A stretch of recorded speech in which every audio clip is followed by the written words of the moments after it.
Yes, beautiful people, what up? Hope everyone is well. Phone's popping off. Hope everyone is well, and of course, literally doing well.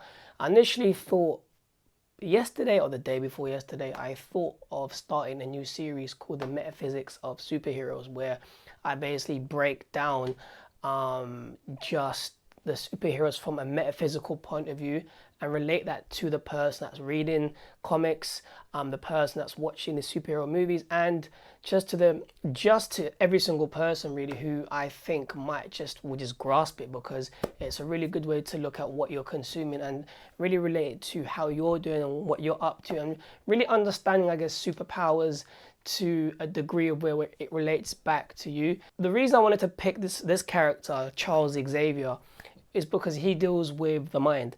He is psychic to it, if you want to call him psychic. Let's say Charles Xavier is psychic. He can read minds.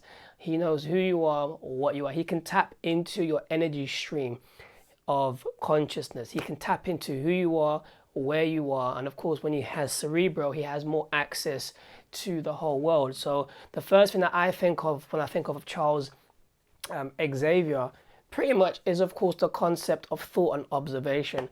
And one thing I wanted to break down basically is the aspects of the mind in regards to the doer, and of course the thinker, and of course the observer, and then of course there's the knower. So in regards to, for example, let's break it down from a simple point of view.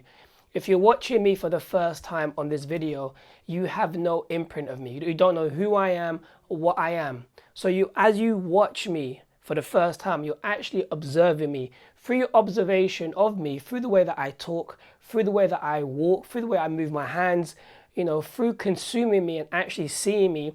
That observation basically is a blank template. You have no idea of who I am or what I am. But through basically my communication, what happens is the element of thought starts to taint that observation. So every time now you see me after the first video, or you see me on the streets, the first element that you basically have of me is a memory, which is thought, which is basically set in the past. So you could never view me from the first time you actually experienced me, because you have thought which has tainted the observation. So you can never experience me in any way from the first time you actually ever saw me. And it's very interesting and potent because, for example, you look at a tree.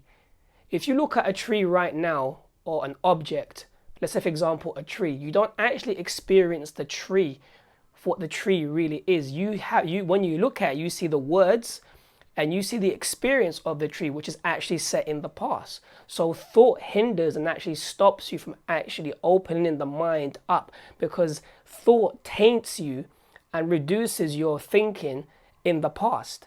And the reason that is, if you think of it, going back to it, every single thing that you think of is set in the past. When you're actually thinking, you're doing. To give you another example, when you meditate, people tell you to focus on your thoughts.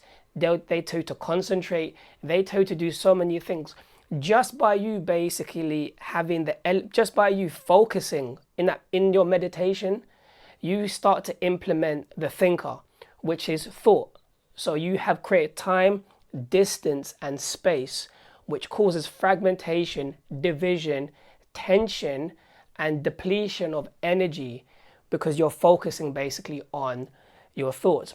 But the way to meditate, the way to observe, the way to read, the way to go into the realms of Charles Xavier, being the one that can actually read people just by looking at them and tapping into them, is observation. When you're in your meditation and you actually start to observe your thoughts with no judgments, from the past, what you're actually doing is you get into a point of where, when there's no judgment, there's no emotional attachment to the thoughts that you're actually seeing, you start to now basically reduce the element of thought. It starts to dissipate, and basically it goes back into its own consciousness stream of light and energy, and it goes back into the mind and it feeds your life force. Because if you think of it realistically, before you had that thought, that agitation, that addiction, you had empty space within the mind. So now when you're observing your thought, all of that agitation, all of the past experiences, the trauma, the pain, the things that people have done to you, your past, your experiences. You hate this person, you like this person, whatever it might be. It's actually thought that plays in the mind. But when you observe the thought, that agitation, that energy dissolves and it goes back into the consciousness stream that we call basically, what I call it basically, it's just light. It gets dissolved back into light, goes back into the stream of consciousness of energy within the mind, and you feel at peace. Now, all of that to basically say the doer is you actually doing and agitating the thought, adding attention to it. The thinker is basically you adding thought, you thinking of that particular thought. The observer basically is you observing the whole scenario. The way to detach from those thoughts is basically for you to observe the situation with that no emotional attachment, no judgment of yourself or that particular experience, but just watch it as if you're watching a cool, dope Marvel movie. That's pretty much that's the observer. You're detaching. This is the thought. You're detaching from the thought. And through that detachment, through that observation, what you actually now, you become the knower, that higher part of yourself that actually knows what's really popping off and what's really happening. And you just observe. And when you detach, you find out something, that you are actually not your thoughts, that all of the thoughts that you have within the mind are nothing more than experiences basically that you've catalogued within your years, from the day that you were born, from the day that you started to think and bring thoughts into the mind to now.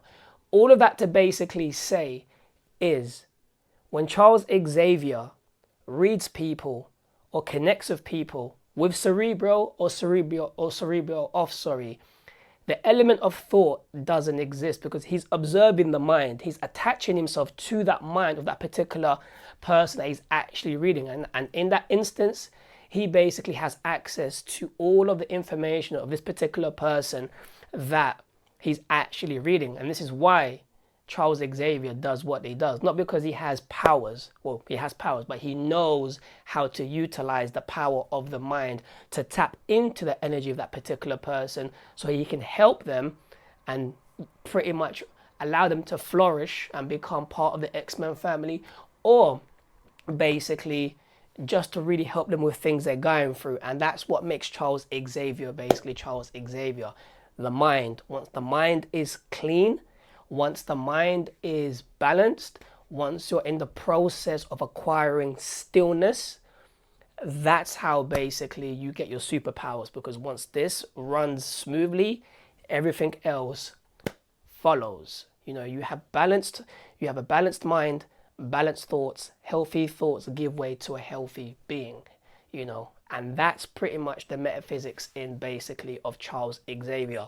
And the reason I wanted to break that down is because the mind is very powerful, and Charles Xavier's superpower is pretty much his mind. And that's pretty much the metaphysics in regards to Charles Xavier, and the metaphysics of us in regards to how we basically are tainted with thought, how thought pollution taints us on a daily basis. You know, to get into that point of stillness, what you want to do realistically is you want to observe your thoughts. The more you observe your thoughts in your meditation, the more the mind becomes quiet, and through there you start to access the process and get into the realm basically of phones popping off of stillness. And again, the reason Charles Xavier does what he does, because his mind is still, his mind is balanced, and that's basically how he accesses and utilizes his powers basically on a daily basis, because he has the capacity, he's learned to harness that particular energy. He basically harnesses that energy, uses it positively, and that's what makes his mind even more powerful, makes him one of the most powerful X-Men in the universe, because he's actually acquired stillness, which actually gives him so much energy and so much power. Just like the Hulk in World War Hulk, when the Hulk is coming back basically from Planet Sakaar, he gets taught to meditate, which makes him a beast, because he has all of that anger, all of that power, but he gets to a point where he's so still in his meditation that he can harness his energy, he can harness his power, which makes him the most deadliest Hulk in that particular era when comic books are coming out. He was the strongest Hulk, period. He was a beast because out of all of that anger, all of that emotion that he was going through when he lost his wife, and he blamed the Fantastic Four and I believe parts of the X-Men too, if I can remember correctly. I think I'm wrong. He learned to harness that power of meditation, and he basically meditated and he became so still, so quiet, but so deadly because his mind was so still, so calm, so balanced. Imagine having a quiet, powerful, still mind when it's sharp. Your mind is sharp like this, with the power and rage and energy and passion of the Hulk. In a nutshell, people, if you want to go deep into your meditation, if you want to observe the mind, if you want to calm the mind down, balance the mind down, start to observe your thoughts. Just close your eyes, relax, and observe your thoughts. Observe them as if you was watching a Marvel movie. Add no emotional attachment. Do not judge yourself regarding the past or current experiences that you've had, because it's a thing of where you see, I hate this person, I don't like this person, I did this in the past. When you basically start to start the dialogue, you feed basically the thoughts, and what happens is you become the judge, jury and executioner, because you're judging yourself, which adds more friction, more division, more fragmentation, more tension to the mind, and you become more frustrated inwards, which manifests as disease and basically just disbalance or unbalanced. You become unbalanced when you actually come out of your meditation or in general. Observe your thoughts. Observation of thoughts will help you in such a beautiful way. And regarding to health in all aspects, observe the way you think, observe the way what you eat, what you wear.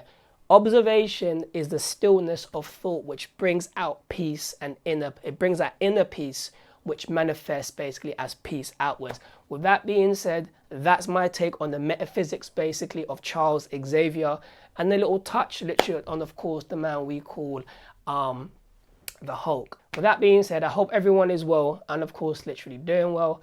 As always, make sure you smash that. I'm going to put this on YouTube as well because it's my first video, so I'm going to put it on IGTV and I'm going to put it on YouTube. So smash the YouTube subscribe button, smash the YouTube bell button, share this video with your friends, and of course on IGTV, make sure you smash the Instagram subscribe button, smash the Instagram follow button, share this video on your IG stories, and please let me know what you thought of this video. With that being said, I'll catch you beautiful people in a bit. Peace.